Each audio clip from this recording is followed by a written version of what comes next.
voice. Now, if I were to ask you to just speak extemporaneously, just stand up and tell us a little bit about yourself, even if you were twins, you would express that in a different way. You would have a different voice. And writing that story effectively is learning how to channel that voice. And so I'm going to talk a little bit about that, but I'm going to backtrack first and talk a little bit about, I have 2 books published.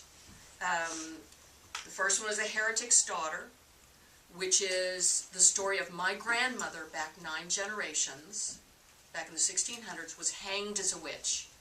And I grew up hearing these stories from my grandmother and my mother about this woman, Martha Carrier, who was, I can tell you now, I can let you in on a secret, she wasn't a witch.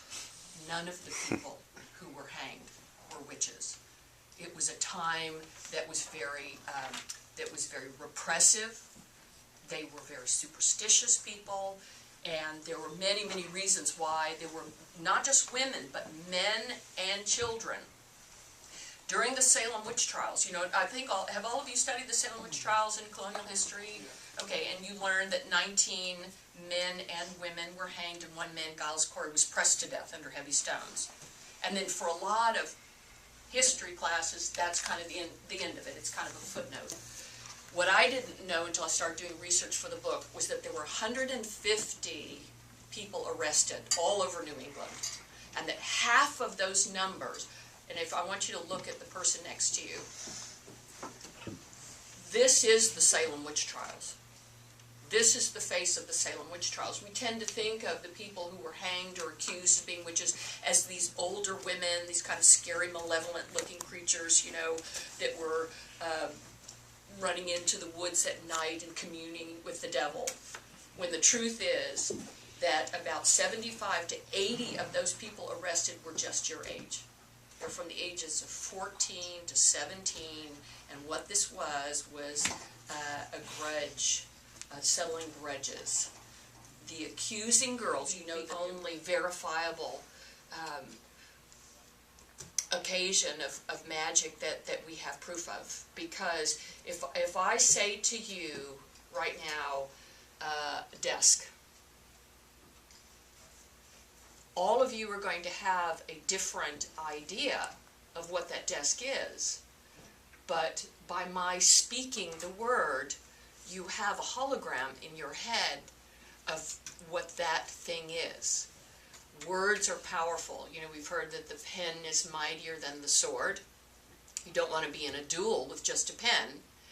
But words, the correct usage, the passionate usage of words, the selective usage of words can move people to do great things, can do despicable things, can do things against your better nature, can sway you towards the truth, can sway you away from the truth through propaganda. And I know Mr. Cantor was talking about your reading A Clockwork Orange, and talking about how the use of words actually changes your brain chemistry. How you think, what you write actually is changing the chemicals in your brain, changing the neuronal synapses, making you a different person. Words are very powerful.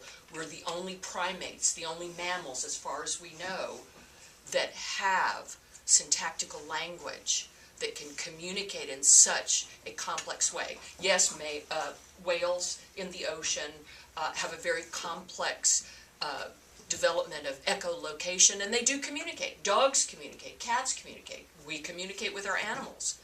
And yet we're the only mammals that are born with this ability, this language ability, already hardwired into our brains. It's the thing that sets us apart. That's why the written word is so powerful, because it's the most profound parts of ourself responding to those words, because we can read, the chair is red.